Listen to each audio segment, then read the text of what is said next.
Hi viewers, welcome to our channel. ప్రస్తుతం మనతో పాటు దాము బాలాజీ గారు సీనియర్ జర్నలిస్ట్ ఉన్నారు. వారితో ఒకసారి మాట్లాడదాం. సార్ నమస్కారం. సార్ నమస్తే. సార్, దేవరాజ్ సినిమా దీనికోసం ఎప్పటి నుంచో కూడా ఫ్యాన్స్ అండ్ నార్మల్ ఆడియన్స్ ఈగర్గా అయితే వెయిట్ చేస్తున్నారు. హై ఎక్స్పెక్టేషన్స్ అయితే రిలీజ్ అయిందిగా, మరి ఇది ఎక్స్పెక్టేషన్స్ రీచ్ అయిందా లేదా? మీ రివ్యూ ఏంటి సార్ ఈ సినిమా పైన? దేవర గురించి ఆల్రెడీ మనం చాలా వీడియోలు చేసాము. దేవర ఏంటంటే ప్రీ రిలీజ్ బిజినెస్ ఎన్టీఆర్ కెరీర్లోనే హైయెస్ట్ బిజినెస్ చేసింది. దాదాపు ప్రపంచవ్యాప్తంగా 203 కోట్ల బిజినెస్ చేసింది. ఇప్పటివరకు ఎన్టీఆర్ కెరీర్లో ఇది హైయెస్ట్ అని చెప్పుకోవచ్చు. అంటే బిగినింగ్లో ఒక నెగిటివ్ వైబ్రేషన్ ఉంది. ఎందుకంటే తెలుగుదేశం వాళ్ళు కావచ్చు, నందమూరి ఫ్యాన్స్ కావచ్చు, దీన్ని నెగిటివ్గా ట్రోల్స్ చేయడం, దానివల్ల ఒక సింపతి క్రియేట్ అయింది ఈ సినిమాని హిట్ చేయాలని. అభిమానుల్లో కూడా పట్టుదల పెరిగింది. దాంతో మెల్లమెల్లగా పాజిటివ్ వైబ్రేషన్ వచ్చింది. ఒక బూస్ట్ కూడా క్రియేట్ అయింది. ఈ యాంగిల్లో చూసుకున్నప్పుడు దేవర మీద హై ఎక్స్పెక్టేషన్స్తో జనం థియేటర్లకు వెళ్ళారు. అర్ధరాత్రి నుంచే థియేటర్లలో సినిమాలు వేశారు. సో ఈ సినిమా రివ్యూ చెప్పుకోవాలనుకున్నప్పుడు ముందుగా కాస్టింగ్ విషయానికి వస్తే జూనియర్ ఎన్టీఆర్, జాన్వి, సైఫ్ అలీ ఖాను, తర్వాత షేన్ చాయ్ ఠాకో, శృతి మరాఠీ, మురళీ శర్మ, ప్రకాష్ రాజ్, ఇలా కాస్టింగ్ అయితే పెద్ద కాస్టింగే. అసలు మనం ఎవడు ఏంటని ఎత్తుక్కునే అంత కాస్టింగ్ అయితే ఉంది. ఇక టెక్నికల్ విషయానికి వస్తే కొరటాల శివ డైరెక్టర్, తర్వాత కళ్యాణ్ రామ్ అండ్ సుధాకర్ మిక్కిలినేని వీళ్ళిద్దరు ప్రొడ్యూసర్లు, Anirudh Ravichandran music director, Rathnavel cameraman, తర్వాత సబు సిరిల్ అతను మలయాళీ ఆర్ట్ డైరెక్టర్. చాలా పెద్ద వాటికి అతను ఇంతకుముందు చేశాడు.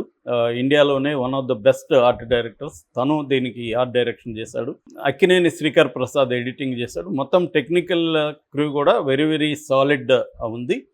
ఇక కథలో మనం వెళ్తే ఇది బేసిక్గా ఒక fictional world. Already Koratala Shiva చెప్పాడు, ఇది ఒక ఊహా ప్రపంచాన్ని క్రియేట్ చేశారు. తమిళనాడు ఆంధ్ర బార్డర్లో రత్నగిరి అనే ఒక ఏరియా ఉంటుంది. ఆ రత్నగిరి దగ్గర ఎర్ర సముద్రం అని పేరు పెట్టారు. ఆ ఎర్ర సముద్రం దగ్గర 4 ట్రైబల్ గ్రామాల్లో జరిగే కథ ఇది బేసిక్గా. ఈ 4 ట్రైబల్ గ్రామాలు స్వతంత్రానికి ముందు నుంచి కూడా అక్కడ పనిచేస్తుంటారు. అప్పట్లో బ్రిటిష్ వాళ్ళు వీళ్ళ వస్తువులు వీళ్ళ సంపద తరలిస్తుంటే దాన్ని వీళ్ళు అటాక్ చేసి తీసుకురాగలిగారు. దాని తర్వాత అదే వృత్తిగా మారిపోయింది ఈ 4 దీంట్లో.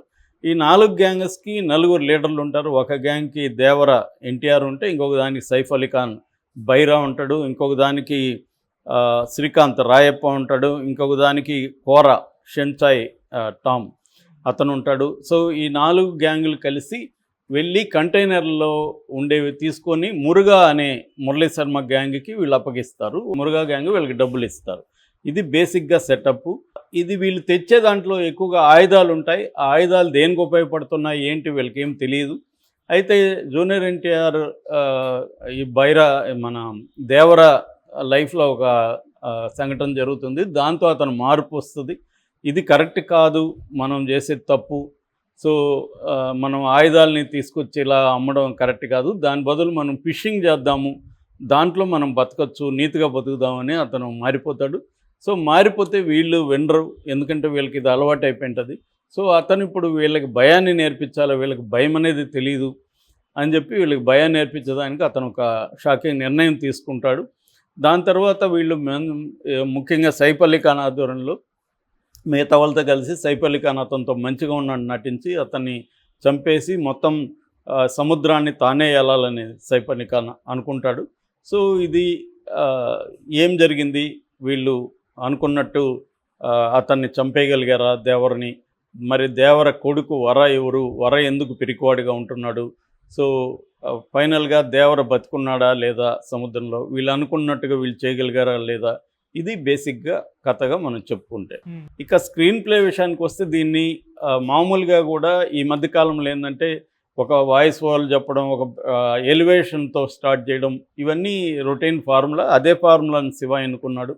యతి అని ఒక గ్యాంగ్స్టర్ కోసం ఒక పోలీస్ ఆఫీసర్ అజయ్, ఆ అజయ్ బయలుదేరతాడు.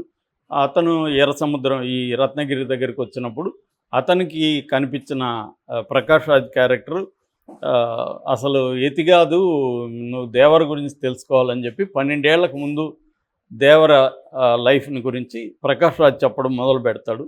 అలా బిగినింగ్ ఏం చేశాడంటే ఒక్కొక్క వాయిస్ ఓవర్ ప్రకాష్ రాజ్ది వస్తుంటుంది, ఇంకొక పక్క బిల్డప్ షాట్లు మొదలవుతుంది. ఇలాంటి స్క్రీన్ ప్లే తీసుకున్నాడు. అజయ్ క్యారెక్టర్ ద్వారా ఆడియన్స్ కూడా ఆ కథలకి వెళ్ళేట్టుగా చేసుకున్నాడు. ముందు ఫస్ట్ హాఫ్ అంతా కూడా ఆ ప్రపంచాన్ని, ఆ రత్నగిరి, ఆ ఎర్ర సముద్రం దగ్గరున్న ఈ 4 ట్రైబల్ గ్రామాల ఫిక్షనల్ వరల్డ్ ఏదైతే ఉందో దాన్ని మనకి పరిచయం చేయడం, క్యారెక్టర్లను పరిచయం చేయడం, అందులో యాక్షన్ సీక్వెన్సెస్, ఆయుధ పూజ సాంగు, ఇలా తీసుకెళ్తూ ప్రీ ఇంటర్వెల్లో ఒక బ్రహ్మాండమైన యాక్షన్ సీక్వెన్స్ ఉంటుంది. అది వండర్ఫుల్గా ఉంటుంది. దాని తర్వాత ఇంటర్వెల్ ఇచ్చి సెకండ్ హాఫ్లో కథలోకి వెళ్ళాడు. సెకండ్ హాఫ్లో జాన్వి క్యారెక్టర్ వాళ్ళిద్దరి ఇది వస్తుంది. జాన్విది 3-4 సీన్ల కంటే ఎక్కువ లేదు, బట్ ఆ లవ్ ట్రాక్కి కొంత కామెడీకి అది వాడుకున్నాడు. సో సెకండ్ హాఫ్లో మళ్ళీ వీళ్ళ సముద్రంలోకి పోనీయకుండా దేవరే వచ్చాడా, లేకపోతే వరనే దేవరగా యాక్ట్ చేస్తున్నాడా, ఇదంతా కూడా సస్పెన్స్. సో అక్కడక్కడ మంచి ట్విస్టులతో తీసుకెళ్ళాడు స్క్రీన్ ప్లే. సో బేసిక్గా అయితే లీనియర్గానే వెళ్తుంది స్క్రీన్ ప్లే, ఏమీ ట్విస్టులు టర్న్లు ఉండవు. కానీ అంటే ముందుకి వెనక్కి అలాంటి స్క్రీన్ ప్లే కాదు, లీనియర్ ఫార్మేట్నే శివ ఎన్నుకున్నాడు. బట్ వీలైనన్ని చోట్ల, కుదిరిన చోట్ల ట్విస్టులు అయితే ఇంట్రెస్టింగ్గా పెట్టాడు.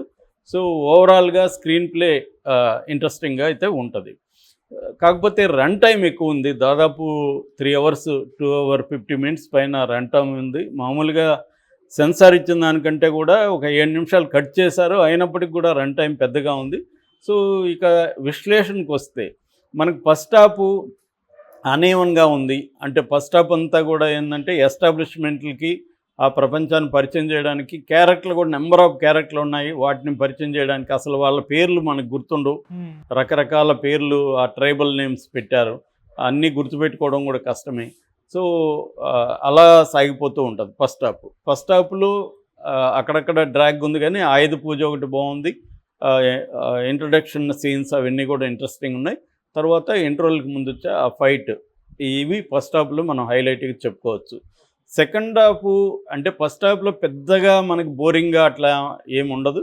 సెకండ్ హాఫ్ వచ్చేసరికి ఈ ట్రాక్ అంతా కూడా బోరింగ్ అనిపిస్తుంది, ఆ లవ్ ట్రాక్. ఎందుకంటే జాన్వి అది వేస్ట్ చేశారేమో, జాన్వి ఇంట్రొడక్షన్ సినిమా ఇది, దాన్ని ఇంకొంత బాగా చేసి ఉండొచ్చు అనిపిస్తుంది. అది 3-4 సీన్లు, ఒక పాట మాత్రమే ఆ అమ్మాయి చుట్టమల్లె సాంగ్ అయితే బాగా తీశారు. విజువల్స్ కానీ అవన్నీ బాగున్నాయి చుట్టమల్లె సాంగు. సో అంతకుముందు టైటిల్ సాంగ్ ఒకటి ఉంది, ఆయుధ పూజ. ఈ 3 సాంగ్లు ఉన్నాయి. ఇంకొకటేమో దావూదీ సాంగ్ని మనకు తీసేశారు. ఆల్బంలో ఉంది కానీ సినిమాల్లో దాన్ని పెట్టలేదు. అది వీడియో కూడా తీసి, విజువల్స్ కూడా తీసి, ఎక్కడ పెట్టాలని టైమింగ్ ప్లేస్మెంట్ తెలియక తీసేశారని చెప్తున్నారు. సో అది కొంతమందికి డిసప్పాయింట్ అయ్యే అవకాశం ఉంది. సో సెకండ్ హాఫ్లో కూడా మనకి under water sequence last 20 minutes ఇంట్రెస్టింగ్గానే ఉంటుంది. సో ఇది బేసిక్గా. అయితే దీంట్లో హైలైట్స్గా చెప్పుకోవాలంటే ఫస్ట్ చెప్పుకోవాల్సింది జూనియర్ ఎన్టీఆర్ని. ఎన్టీఆర్ మనకు తెలుసు, ఆయన one of the finest actors in India. So దీంట్లో తను కంప్లీట్ ఎఫర్ట్ పెట్టాడు. కాకపోతే మాస్ ఆడియన్స్కి జూనియర్ ఎన్టీఆర్ తగిన న్యాయం చేయలేదా అన్న ఫీలింగ్ అయితే వస్తుంది. ఎందుకంటే వాళ్ళకి నచ్చిన విధంగా లేదు. కొంత శివ సినిమాల స్టైలే కొద్దిగా క్లాసీగా ఉంటుంది ఎప్పుడైనా కూడా. మనకి శివ వచ్చిన ఇప్పటివరకు చూస్తే శ్రీమంతుడు కావచ్చు, అంతకుముందు మిర్చి కావచ్చు, జనతా గ్యారేజ్ కావచ్చు, భరత్ అని నేను, ఇవన్నీ కూడా కొద్ది క్లాస్ టచ్ ఉంది, అక్కడక్కడ మాస్ ఉంటుంది. శివ బలమంతా కూడా రైటింగ్ మామూలుగా. కానీ ఈ సినిమాలో ఫస్ట్ హాఫ్లో కొంతవరకు రైటింగ్ పర్వాలేదు, కానీ సెకండ్ హాఫ్కి వచ్చేసరికి రైటింగ్లో కూడా డ్రాప్ అయిపోయాడు శివ. మనకి అంటే కొన్ని క్లాసీ డైలాగ్స్, కొన్ని క్లాసీ ట్విస్టులు ఉంటాయి మామూలుగా. మనకి ఇప్పుడు ఫర్ ఎగ్జాంపుల్ శ్రీమంతుల్లో తీసుకుంటే, నేను ఈ ఊరినంతా అడాప్ట్ చేసుకున్న, దత్తత తీసుకున్న, మీరు కూడా ఇప్పుడు మిమ్మల్ని కూడా దత్తత తీసుకున్న, ఇలాంటి డైలాగ్స్ చాలా ఎఫెక్టివ్గా ఉంటాయి. అట్లాగే మన మిర్చిలో వాళ్ళ కొడుకు వచ్చాడని చెప్పు అన్నది ఒక గూస్ బంప్స్ ఇస్తుంది. సో మన భరత్ అనే నేనులో కూడా అంతఃకరణ శుద్ధి అనేది మనకి బయట వచ్చినా కూడా హాంటింగ్గా ఉంటుంది. అలాగా కొన్ని మూమెంట్స్ ఉంటాయి డైలాగులో. దీంట్లో అట్లాంటి మూమెంట్స్ లేవు, కానీ డైలాగులు కొన్ని బాగానే ఉన్నాయి.